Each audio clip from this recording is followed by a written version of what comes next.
Hello and welcome you all to beat the street. आज आपके लिए लेकर आए हैं हम एक बिल्कुल यूनिक इंडस्ट्री और एक यूनिक कंपनी जिसका आपने जनरली नाम नहीं सुना होगा, बट आज उसमें काफ़ी बड़ा अपमूव देखने को मिला है और साथ ही साथ आने वाले समय में उस पूरी इंडस्ट्री में काफ़ी ग्रोथ पोटेंशियल है। तो आज हम बात करने वाले हैं आरएचआई मैग्नेसिटा के बारे में, जिसमें पूरा जो स्ट्रक्चरल चेंज इस पूरी इंडस्ट्री में आया है और उसमें है ना, जो स्टील के प्राइसेस हैं उसके कारण कुछ फर्क इम्पैक्ट देखने को नहीं मिलता है। तो वहां पर क्या होगा, ये साइक्लिकल नेचर जो होता है एक स्टील या कमोडिटी का, वो यहाँ पर खत्म होता जा रहा है और आरएचआई मैग्नेसिटा अपने आप को एक नए तरीके की कंपनी में एस्टेब्लिश कर रही है। उसके बारे में आज हम डिटेल में एनालिसिस करेंगे कि रिफैक्टरी मटेरियल्स क्या होते हैं जो आरएचआई मैग्नेसिटा बनाती है, और साथ ही साथ इस कंपनी के जो ग्रोथ फैक्टर्स हैं वो क्या है, अपॉर्चुनिटीज क्या है। तो अगर आप चैनल पहली बार आए तो चैनल को सब्सक्राइब करें, वीडियो को शेयर करें ज़्यादा से ज़्यादा लोगों तक, ताकि इस तरीके के डिटेल्ड एनालिसिस ज़्यादा तक लोगों को पहुंच पाए। तो सब चीज़ शुरुआत होने से पहले मैं आपको बता देता हूं कि कंपनी एक रीफैक्टरी मटेरियल बनाती है। तो रीफैक्टरी जिसको नहीं पता है, रीफैक्टरी मैं आपको एक चीज़ समझाता हूं कि अगर आपने स्टील प्लांट जो होते हैं, स्टील मेकिंग में दो तरीके की मिल्स का यूज किया जाता है। एक होती है मिनी मिल, एक होती है इंटीग्रेटेड मिल। इंटीग्रेटेड मिल होती है जो बड़ी मिल्स होती है, मिनी मिल होती है जिसमें स्क्रैप का यूज करके इलेक्ट्रिक आर्क फर्नेस का यूज किया जाता है। तो उसमें क्या होता है ना कि जैसे इंटीग्रेटेड मिल होती है जिसमें आयरन ओर से आपका स्टील बनता है, वहीं मिनी मिल में स्क्रैप और मतलब दूसरी छोटी छोटी चीज़ों से वहाँ पर यूज करके उनसे स्टील बनाया जाता है। तो यहाँ पर क्या होता है कि फर्नेस का यूज किया जाता है, क्योंकि हाई टेम्परेचर पे आयरन ओर को पिघलाया जाता है और उसको स्टील में कन्वर्ट किया जाता है। वैसे ही स्क्रैप में भी रिसाइकलिंग के थ्रू यहाँ पर स्टील को बनाया जाता है। तो इसमें क्या होता है ना कि हाई टेम्परेचर किया जाता है, करीबन 1800 से 3500 डिग्री सेल्सियस का यहाँ पर यूज किया जाता है, जिसमें कि पूरा आयरन जो होता है वो पिघल जाता है। तो यहाँ पर जो इसका जो फैक्ट्री है, उसकी फैक्ट्री में जो फर्नेसेस यूज किए जाते हैं उसमें जो मटेरियल यूज किया जाता है, क्योंकि वहाँ पर टेम्परेचर काफ़ी हाई होता है, तो वहाँ पर जो मटेरियल यूज किया जाता है उसे बोला जाता है रीफैक्टरी मटेरियल। और वहाँ पर मैग्नीशिया की ईंट ब्रिक्स जो होती है वो उसका यूज किया जाता है। अगर हम उसकी बात करें तो यहाँ पे ब्लास्ट फर्नेस और इलेक्ट्रिक आर्क फर्नेस, इस तरीके की फर्नेसेस का यूज किया जाता है और उससे कन्वर्ट करके रीफैक्टरी मटीरियल से आप कह सकते हैं कि उसके अंदर जो आयरन को पिघलाया जाता है और उसको फिर अलग शेप में मूव दिया जाता है। तो उसमें रीफैक्टरी मटेरियल का यूज होता है। और रीफैक्टरी मटेरियल की जो मेन स्टील मेकिंग और ग्लास मेकिंग में काफ़ी ज़्यादा यूज केस हैं। तो अगर हम देखते हैं कि 1 टन स्टील की अगर डिमांड होती है तो उसमें करीबन 10 से 15 केजी का रीफैक्टरी मटेरियल यूज किया जाता है, ऐसा माना जाता है। और इनके अलग अलग लाइफ स्पेन आपके सामने प्रेजेंटेड हैं। अगर हम उसी ग्लोबल मार्केट शेयर को, अगर रीफैक्टरीज को समझें, तो आरएचआई मैग्नेसिटा जिस कंपनी का आज बारे में आज हम डिस्कस करने वाले हैं, उसका करीबन 15% का मार्केट शेयर है। टोटल मार्केट साइज की बात की जाए तो 20 बिलियन यूरोज, तो 20 बिलियन यूरोज का टोटल मार्केट साइज है, जिसमें आप देख सकते हैं आरएचआई मैग्नेसिटा का काफ़ी बड़ा मार्केट शेयर है। इंडिया के अलावा भी ये कई दूसरी कंपनीज में, दूसरी कंट्रीज में ये काम करते हैं। वहीं अगर इंडिया के मार्केट की बात करें तो यहाँ पर आप देख सकते हैं IFGL, Vesuvius, RHI Magnesita, Tata refractories और डालमिया, ओसीएल और कैलडरी इंडिया करके अलग अलग प्लेयर्स हैं जिनका ये मार्केट शेयर फाइनेंशियल 15 और 21 में आप देख सकते हैं। तो आरएचआई मैग्नेसिटा जिनको अभी कंपनी नई लग रही है उनको मैं बता दूं कि इससे पहले ओरिएंटल रीफैक्टरीज के नाम से जाना जाता था, ओरिएंट रीफैक्टरीज के नाम से जाना जाता था। इसमें क्या हुआ है कि आरएचआई एंटिटीज का यहाँ पर मर्जर हुआ है, मई 2021 में ये प्रोसेस कंप्लीट हुई है। और उसके बाद जो आपको बता देता हूँ कि ओरिएंटल रीफैक्टरीज जो थी उनका जो कोर फोकस था वो था कास्टिंग रीफैक्टरीज में, स्लाइड गेट्स में, प्लेट्स में और नोजल्स में। तो 85% शेप्ड आर्टिकल्स में था और 15% अनशेप्ड में था। वहीं आरएचआई क्लासिक का मेन फोकस जो था वो ब्रिक वाला होता है, जो कॉन्ट्रैक्ट मैन्युफैक्चरिंग जो की जाती है। तो फर्नेस और उसकी जो लाइनिंग के चारों तरफ जो उसमें इनका स्पेशलाइजेशन था, और वाइजेक में इनका प्लांट है। और वहां पर आप देख सकते हैं 65,000 टन की इनके पास कैपेसिटी है जो स्टील और सीमेंट इंडस्ट्री में यूज की जाती है। वहीं कॉन्ट्रैक्ट मैन्युफैक्चरिंग पे इनका आरएचआई क्लेसिल है, उसका फोकस कॉन्ट्रैक्ट मैन्युफैक्चरिंग में, मतलब इनका 10% के लमसम का मार्जिन हर कॉन्ट्रैक्ट पे होता है। तो 60% इनका एक्सपोर्ट है और 40% इंडिया में यहाँ पे यूज करते हैं। तो इनका जो मार्जिन होता है लगभग लगभग इस इंडस्ट्री में आरएचआई क्लेसिल का जो ये होता है कॉन्ट्रैक्ट मैन्युफैक्चरिंग फोकस्ड है, 11% के लमसम का मार्जिन रहता है। वहीं 8 सेल्स ऑफिस है इनका कोलकाता, सूरत, जमशेदपुर जैसी सिटीज को मिला के। और आरएचआई का स्टेक की बात करें 53.7% था। आरएचआई इंडिया की बात करें तो इनका फोकस था कि आरएचआई एंटिटीज से इंपोर्ट करना और यहाँ पर ट्रेडिंग करना, मतलब आरएचआई एंटिटीज जो दूसरी कंट्रीज में है वो यहाँ पे जो जो भी प्लांट्स और जो प्रोडक्ट्स बना रही रीफैक्टरी प्रोडक्ट्स, और वो इंडिया में उसको यूज ट्रेडिंग कंपनी की जैसे आप बोल सकते हैं उसको। तो यहाँ पर मार्जिन होता था 6% to 9%, क्योंकि एक तो ये इंटीग्रेटेड स्टील प्लांट्स में यूज किए जाते थे। 80% इनकी जो कस्टमर प्रोफाइल थी, और वहाँ पर क्या होता था ना कि आपकी दूसरी एंटिटीज से आपको आ रहा है तो वहाँ पर इतना ज़्यादा मार्जिन के चांसेस होते नहीं है। इसके अलावा बचता है फिर ओरिएंट रीफैक्टरीज, जो आपको बताए भिवंडी, कटक और सलेम, मतलब कि तमिलनाडु में, हमारे मुंबई में, और कटक उड़ीसा में। तो ये तीन इनके प्लांट थे। इसमें स्पेशल प्रोडक्ट पे फोकस किया जाता था। 45,000 टन और 13,000 टन कटक में इनका प्लांट था। 45% मिनी मिल यूज किए जाते थे, मतलब छोटी छोटी मिल्स जो होती है। इसके अलावा जो 55% है वो पीएसयू और इंटीग्रेटेड स्टील प्लांट में इनका कस्टमर बेस एस्टेब्लिश था। आरएचआई का स्टेक की बात करें 70% था। यहीं अगर हम कुछ कस्टमर्स की बात करें, क्योंकि आपको लग रहा होगा कि यार क्या कंपनी है, क्या समझ में नहीं आ रहा है, तो मैं आपको बता दूं कि Jindal stainless steel, JSW steel, Tata steel जैसी बड़ी बड़ी कंपनियां इनके सेल, और आप कह सकते हैं कि ग्लास की जो बहुत सारी बड़ी बड़ी कंपनीज हैं वो इनका यहाँ पर कस्टमर्स आती है। आरएचआई मैग्नीसिटा का अगर हम बात करें 70% मर्ज एंटिटी, जब आरएचआई का मर्जर हुआ इसमें, तो आरएचआई की दो कंपनियां अनलिस्टेड मार्केट में थी, आरएचआई इंडिया अनलिस्टेड, आरएचआई क्लेसिल। तो वो दोनों मिल जाती है ओरिएंटल रिफैक्ट्रीज में, उनका मर्जर हो जाता है, और बाद में अलोकेशन में आरएचआई मैग्नीसिटा को 70% का अलोकेशन दिया जाता है, 30% पब्लिक के पास चला जाता है, और ये तीनों कंपनियां मर्ज हो जाती है। इस मर्जर से फायदा किसको होता है? इस मर्जर से फायदा होता है कस्टमर को, इस मर्जर से फायदा होता है इन्वेस्टर को। वो कैसे, वो आपको समझना होगा कि इसके कारण क्या हुआ कि जब कंपनी सारी मिल चुकी थी तो फुल लाइन कॉन्ट्रैक्ट पे ये फोकस करने लगे और उसमें इनका मार्केट शेयर बढ़ाने लगे। फुल लाइन कॉन्ट्रैक्ट क्या होते हैं? तो आपका क्या होता है ना कि जैसे ये फर्नेस है, तो फर्नेस में क्या होगा कि आपकी पहले ब्रिक्स को लगाना, तो पहले क्या करते थे, केवल ब्रिक्स बनाते थे। तो अभी क्या हुआ कि इन्होंने सर्विस कॉन्ट्रैक्ट लेना भी स्टार्ट कर दिया, जिसमें ब्रिक्स को लगाना से लेके ब्रिक्स को वापस उतारना भी होगा। तो उसमें भी उसके जो कॉन्ट्रैक्ट होते हैं उस टाइम ऑलरेडी उसमें अगर आपका स्पेशलाइजेशन आ गया, वो पूरा जो कॉन्ट्रैक्ट है उसमें आपका स्पेशलाइजेशन आ गया, तो आपके मार्जिन और बढ़ जाते हैं। साथ ही साथ जो कटक का जो प्लांट है, कटक का जो इनका प्लांट है वो मैग्नीशिया ब्रिक का प्लांट है, और वो ऑलरेडी इनका स्टार्ट हो चुका है, जहां पर काफ़ी high cost of imported magnesia. तो वो सारी चीज़ें हैं वो यहाँ पर काम आएगी, और फुल लाइन कॉन्ट्रैक्ट होता है तो आपके जो कस्टमर बेस है वो काफ़ी बढ़ जाता है। भिवंडी का जो फोकस है वो इन्होंने रखा है कि इंटीग्रेटेड स्टील प्लांट, जो उस पर जो उनके जो स्पेशलाइज्ड प्रोडक्ट होते हैं, उनके जो स्पेशलाइज्ड फ्लो कंट्रोल होते हैं कि भाई मतलब इस प्रोसेस के बाद इस प्रोसेस में इस तरीके से जाना चाहिए, तो उसके लिए जो यहाँ पे प्रोडक्ट्स यूज किए जाएंगे रीफैक्ट्री के, उसमें अलग अलग स्पेशलाइज्ड प्रोडक्ट भी बनाए जाते हैं। तो वो प्रोडक्ट्स जो हैं वो कंपनी भिवंडी में, और स्पेशलाइज्ड प्रोडक्ट में मार्जिन काफ़ी ज़्यादा होते हैं क्योंकि वो कस्टमर स्पेसिफिक होते हैं या फिर वो प्रोसेस स्पेसिफिक होते हैं, तो उसके कारण काफ़ी यहाँ पे मार्जिन बढ़ जाते हैं। दूसरी चीज आती है यहाँ पर कि रॉ मटेरियल की जो प्राइसिंग है, जो सोर्सिंग है, वो अब आरएचआई की एंटिटीज से होती है। तो आरएचआई की एंटिटीज, तो इनका जो डिपेंडेंस है वो चाइना पे काफी कम हो जाता है, जबकि दूसरी इंडियन एंटिटीज की बात करें तो उनकी जो रिक्वायरमेंट है वो काफ़ी हद तक चाइना से पूरी की जाती है। वहीं अगर इनकी रिक्वायरमेंट की बात करें तो इनकी जो पेटेंट है वो टर्की, ब्राज़ील, यूरोप, तो वहाँ से इनके रॉ मटेरियल की रिक्वायरमेंट पूरी हो जाती है, और इसके कारण इनकी जो डिपेंडेंस है चाइना, तो हमारी मैन्युफैक्चरिंग इंडिया में है और यहाँ पर बाकी सब कुछ लोकली सोर्स किया जाता है। तो ऑलरेडी ये दूसरों के कारण, दूसरों के कंपैरिजन में काफ़ी एज पे आ जाते हैं, क्योंकि चाइना पे डिपेंडेंसी को गलत माना जाता है अगर हम इंडिया बिजनेस सेंस से बात करी जाए। तीसरी चीज़ आती है इंटीग्रेटेड बिजनेस और मार्केट इंटेलिजेंस। तो आरएचआई का ऑलरेडी इंडिया में काफ़ी बड़ा काम था, और साउथ एशिया, अफ्रीका में उनका काफ़ी मार्केट है। तो वहाँ से क्या होगा कि आरएचआई की एंटिटीज से, और आरएचआई इंडिया जब जो ओरिएंटल रिफैक्ट्रीज के नाम से जाना जाता था, तो अब इनके कारण जो यहाँ पर क्या सिनर्जी इफेक्ट्स यहाँ पर देखने को मिलेंगे, जो आगे आने वाले सालों में आपको काफ़ी वैल्यू क्रिएट करेंगे। वहीं अगर हम बात करते हैं जियोग्राफिकल एक्सपेंशन की, तो एक्सपोर्ट चैनल यहाँ पर बढ़ जाएंगे। आर&डी सेंटर जो भिवंडी का है, जो मैंने आपको बताया कि काफ़ी गेम चेंजर होने वाला है, 15 नवंबर 2021 को ये कंप्लीट हो चुका है, और आने वाले समय में जो यहाँ पर एटलीस्ट हर साल ये बता रहे हैं कि कम से कम हम 3 प्रोडक्ट यहाँ पर निकालने वाले हैं, नए प्रोडक्ट जो सेफ्ड रिफैक्ट्री कैटेगरी में आने वाले हैं, जिसमें मार्जिन काफ़ी हाई होंगे।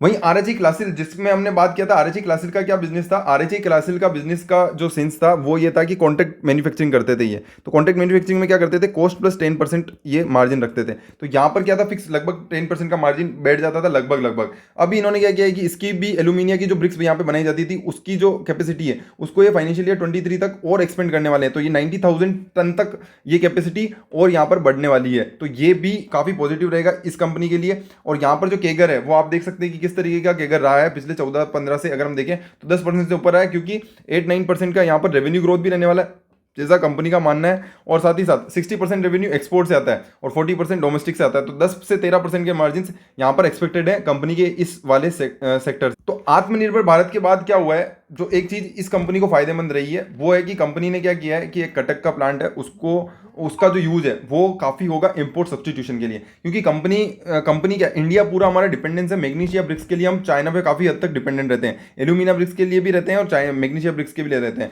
तो मैग्नीशिया ब्रिक्स का जो प्रोडक्ट है वो कंपनी की जो बास्केट जो थी रीफैक्ट्री प्रोडक्ट की, वो फुल लाइन कॉन्ट्रैक्ट में, मतलब टोटल रीफैक्ट्री मैनेजमेंट, टीआरएम जो कॉन्ट्रैक्ट बोलते हैं, जो मैंने आपको बताया कि पूरे से हम टोटल से लेके एंड तक, आपका ए टू लेके जेड तक हम सारा काम करेंगे, तो उसकी जो जो डिमांड थी ना, वो 75% चाइना पूरी करता था। तो अभी क्या होगा कि ये जब प्लांट आएगा, तो अभी हमारी टोटल अगर हम डोमेस्टिक डिमांड को समझें, अगर 2020 के हिसाब से 3 लाख टन का हमारा डोमेस्टिक डिमांड होता है और 75% बाहर से आता है, मतलब कि 200 टन के लमसम आप पकड़ लो। तो अब ये क्या होगा कि कंपनी का मानना है कि इस पूरे सेक्टर में हमारी डबल डिजिट ग्रोथ होने वाली है, और कंपनी यहाँ पर मैग्नीशिया ब्रिक है, उसकी जो कैपेसिटी है उसको यहाँ पर बढ़ाने वाली है, 35,000 टन तक करने वाली है। और आगे यहाँ पर, और जिससे डिपेंडेंसी चाइना पे कम हो सके, और साथ ही साथ इंडिया के जो लोग हैं वो, क्योंकि अब देखो आत्मनिर्भर भारत के कारण इंडिया का इंपोर्ट सब्सटीट्यूशन पे काफ़ी बड़ा गवर्नमेंट का भी और कंपनी का भी काफ़ी फोकस है, और उसके कारण अगर हम देखें डालमिया ओसीएल रिफैक्ट्री है, वो भी यहाँ पे फोकस कर रही है, और 3 फेजेज में आने वाले साल में इंडिया का सबसे बड़ा मैग्नीशिया ब्रिक का प्लांट लगाने वाली 1,08,000 टन का। ये अभी 35,000 टन का 2 फेजेज में इंक्रीज करने वाली कैपेसिटी को, और आने वाले समय में इसमें और यहाँ पर जो डिमांड है वो काफ़ी तेज है, तो वहाँ पर काफ़ी बड़ी ग्रोथ आपको देखने को मिल सकती है। तो ये अभी 18,000 टन पे चल रही है, फाइनेंशियल ईयर 22 की अगर हम बात करें 18,000 टन पे चल रहे हैं, और 35,000 टन का हमारे फाइनेंशियल ईयर 24 का फेज 1 एक्सपेंशन का प्लान है। तो ये यहाँ पर जो है ना डबल डिजिट रेवेन्यू ग्रोथ का टारगेट कंपनी ने दिया है, एक्सपेक्टेड फॉर 2 ईयर। तो अगर कंपनी की अगर हम स्ट्रेटेजी की बात करें, तो कंपनी क्या फोकस कर रही है कि अभी टोटल रिफैक्ट्री मैनेजमेंट की जो कंपनी की पॉलिसी है उस पर कंपनी काम कर रही है कि हम टोटल से लेके मिनी मिल से लेके इंटीग्रेटेड प्लेयर तक हम 25 से 30 टीआरएम साइट्स को हम फोकस करें। आरएचआईएम का जो प्रोग्रेस है वो काफ़ी अच्छा चल रहा है, और एज कम्पेयर टू जो दूसरा जो पीयर है उसके पास केवल 8 टीआरएम साइट है, और इनके पास 25 to 30 ऑलरेडी एस्टेब्लिश हो चुकी है। तो यहाँ से क्या होगा ना कि इनकी जो ग्रोथ है वो यहाँ पर एक्सपोनेंशियल हो जाएगी, और एक बार अगर आपका टीआरएम का कॉन्ट्रैक्ट मिल जाता है और आप काम सही करते रहते हैं, तो वहाँ से आपको आगे से आगे, क्योंकि क्या होता है ना इसमें भी लॉन्ग टर्म कॉन्ट्रैक्ट होते हैं, और उसके कारण आपकी जो रेवेन्यू होती है वो काफ़ी हद तक इंपेक्टेड रहती है। आर&डी हब की बात करें तो एशिया और अफ्रीका मार्केट का आर&डी हब भिवंडी में बना दिया है, तो वहाँ से क्या होगा कि आपका पूरा जो एशिया का जो डेवलपमेंट होगा वो वहाँ पर होगा, और करीबन तीन से चार प्रोडक्ट वहाँ पर एस्टेब्लिश किए जाएंगे, तो वहाँ से जो आपके मार्जिन होंगे वो और इंप्रूव होते जाएंगे। जो ये आपका हो गया टोटल दूसरा बिजनेस, जिसमें मैंने पूरे ढंग से एक्सप्लेन किया कि आर&डी सेंटर से क्लेसिल के जो बिजनेस है उसमें किस तरीके से ग्रोथ हो रही है। अब कुछ अगर हम रिस्क की बात करें, मार्जिन्स की बात करें, तो मार्जिन्स में अभी थोड़ा सा अंडर प्रेशर रह सकते हैं, क्योंकि अगर हम इससे पहले देखें जब कंपनी 20% के मार्जिन पे काम करती थी, अगर 19-20 की बात करें तो कंपनी यहाँ पर मार्जिन्स में गिरावट देखने को मिली। अब उसके रीजंस क्या क्या हैं, अगर उसके रीजंस की अगर हम बात करें तो सबसे इंपॉर्टेंट रीजन है सी फ्रेट का।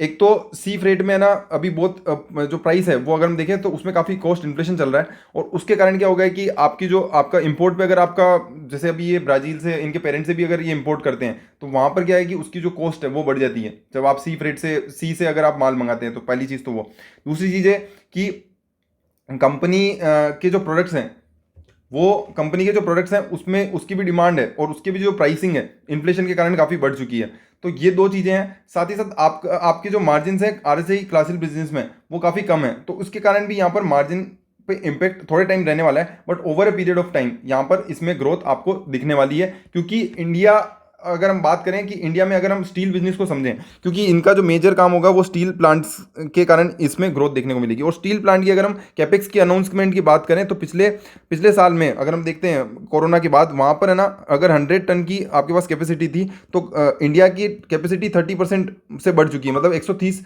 टन की कैपेसिटी अब हो चुकी है, और 30% टन का कैपेक्स अनाउंस किया है अगले 2025 तक। तो 30% का जो कैपेसिटी एक्सपेंशन होगा उसके लिए जो रिफैक्ट्री मटेरियल होगा वो कौन लेकर आएगा, और सबसे बड़ा प्लेयर कौन सा है, आरएचआई मैग्नेसिटा। तो वहां से आपके मार्जिन आएंगे, भिवंडी का जो आपका प्लांट है वहां से आपके मार्जिन आएंगे, साथ ही साथ आपकी जो कटक का जो आपका एक्सपेंशन प्लान है 35,000 टन का, वहां से आपके मार्जिन आएंगे। तो वो शॉर्ट टर्म आपका पेन रहेगा मार्जिन्स में, but over a longer period of time आपको यहाँ पर स्ट्रॉन्ग आर&डी कैपेबिलिटीज के कारण आपको यहाँ पर आरओई का जो परसेंटेज है वो तो ओवरऑल पूरे मार्केट में सबसे ज़्यादा अगर आप बात करेंगे तो आरएचआई मैग्नेसिटा का है। और आने वाले समय में यहाँ पर इनके जो कॉस्ट ऑफ एक्सपेंशन है वो भी कम है, क्योंकि आरओई आरओसी सबसे हाईएस्ट है पूरी इंडस्ट्री में। और साथ ही साथ ग्रोथ और कैपेक्स के लिए जो है ना कैश चाहिए, वो भी कंपनी के पास कैश सबसे ज़्यादा है। अगर हम पूरी इंडस्ट्री की बात करें तो इनऑर्गेनिक एक्सपेंशन के प्लान्स भी यहाँ पर कंपनी सोच सकती है। ऑर्गेनिक एक्सपेंशन के प्लान तो ऑलरेडी आरएचआई का अब इनके पास नेटवर्क आ चुका है, तो ओवरऑल वर्ल्ड में जहाँ जहाँ पे भी आरएचआई की एंटिटीज़ है वहाँ पर अपने प्रोडक्ट पहुँचा सकती है। तो वो यहाँ पर लेवरेजिंग की टेक्निक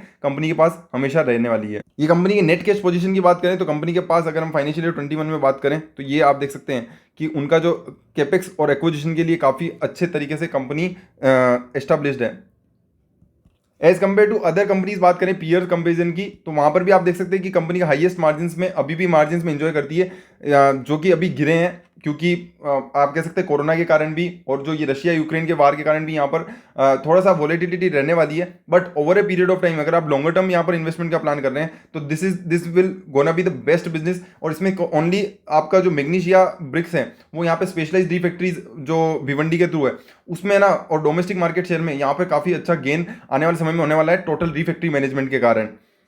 अगर हम चार्ट अगर देखते हैं पिछले अगर एक साल का चार्ट देखें तो यहाँ पर अगर हम जनवरी तक देखते हैं तो जनवरी तक यहाँ पे कुछ ज़्यादा इंप्रूवमेंट आपको देखने को नहीं मिलता है। बट अगर हम जनवरी फरवरी पिछले अगर 2 महीने को देखते हैं तो यहाँ पर जैसे ही आप कह सकते हैं कि भिवंडी वाला जो प्लांट है वो नवंबर के बाद एस्टेब्लिश हो चुका था। और दूसरी बात ये हो चुकी है कि अब जो रशिया यूक्रेन के कारण यहाँ पर और इम्पैक्ट यहाँ पर और बढ़ चुका है। तो अब जो 2 चीज़ें हुई है उसके कारण क्या हुआ है कि यहाँ पर जो है वो यहाँ पर रेट है जो काफ़ी हाई हो चुकी है। अगर आप देखेंगे आज भी जो है शेयर में काफ़ी बड़ी उछाल देखने को मिला। अगर आज की अगर मैं बात करूँ तो 5% का उछाल, 4.5% का उछाल देखने को मिला। वहीं अगर हम पी रेशो की बात करते हैं, कंपनी का P ratio as compare to industry re industries की मैं बात करूँ तो आप वहाँ पे देख सकते हैं 43.54 का है आज की अगर हम बात करें एज ऑन डेट की। वहीं अगर हम बात करें कि यार क्या ये जस्टिफाइड है, वैल्यूएशन जस्टिफाइड है, तो मैं आपको 2-3 चीज़ें जो आपको बताना है। एक तो देखो डेट टू इक्विटी रेशो 0.07 है, तो डेट तो है ही नहीं। नेट कैश बैलेंस शीट है। आरओई आरओसी की बात करें तो भी 23% है, तो हाईएस्ट है। आप पूरी इंडस्ट्री में देख सकते हैं किसी के भी नहीं है, आसपास भी नहीं है आरओई आरओसी।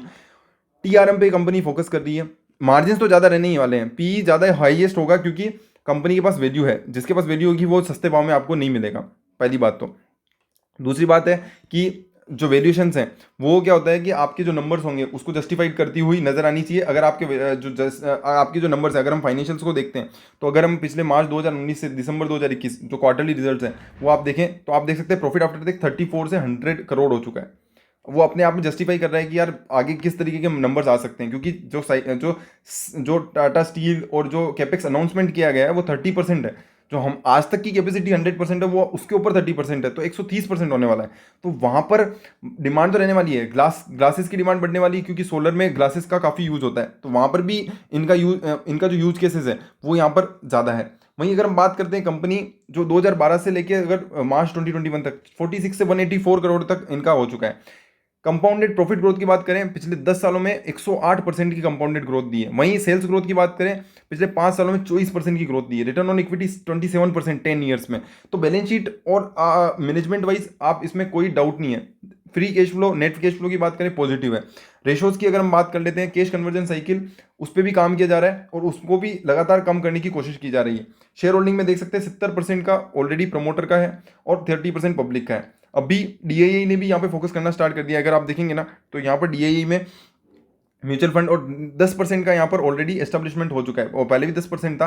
बट एफआईआई भी अब इस पर फोकस करने लग गए हैं। और इस वाले क्वार्टर में जहाँ मुझे लगता है यहाँ पर आने वाले समय में और इस कंपनी पे फोकस होने वाला है। तो I think there is a lot of buzz around about the RHI Magnesita. और उसका ये रीज़न ये भी है कि यार स्टील जो सेक्टर है वो तो साइक्लिकल है, बट उसमें जो रीफैक्ट्री यूज़ होगी उसमें वो एक साइक्लिकल नहीं है ना, क्योंकि स्टील में तो कमोडिटी प्राइस के कारण ऊपर नीचे होता है। बट यहाँ पर स्टील से कुछ लेना देना नहीं है। यहाँ पर क्या होगा कि यार आपकी अगर डिमांड बढ़ेगी स्टील की, या आपका जो देखो स्टील की डिमांड तो रहने ही वाली है, ऐसा तो ही नहीं कि स्टील की डिमांड आजकल में बंद हो जाएगी। तो वहाँ से मेरे को लगता है कि यार ये एक साइक्लिकल स्ट्रोक नहीं है, इसमें लगातार ग्रोथ दी है कंपनी ने और आने वाले समय में भी ग्रोथ रहने वाली है। और इंडिया का मार्केट अभी भी चाइना पे काफ़ी डिपेंडेंट है इसके लिए, मतलब रीफैक्ट्रीज के लिए। तो मेरे को लगता है उसमें भी मेक इन इंडिया का मूव आपको जरूर देखने को मिलेगा और उसके कारण यहाँ पे अच्छा फायदा बन सकता है। तो अगर आपको वीडियो पसंद आई है और आपको लगता है कि यार इसमें इन्वेस्टमेंट करना चाहिए, अपने फाइनेंशियल एडवाइजर से पूछें। बाकी एज ऑफ नाउ मेरा जो पर्सनल ओपिनियन है, मेरे को कंपनी अच्छी लग रही है, ये आपकी वॉच लिस्ट में होनी चाहिए और आप इसमें काफ़ी नज़र बनाए रखें। एक अच्छे वैल्यूएशन पे, एक अच्छी रेट पे आप यहाँ पर अच्छा मूवमेंट बना सकते हैं। That's from my side. अगर आपको वीडियो पसंद आई है तो लाइक शेयर सब्सक्राइब करने बिना ना जाएं और आरएचआई मैग्नेसिटा को अपनी वॉच लिस्ट में ऐड करना ना भूलें। Thank you so much, bye bye.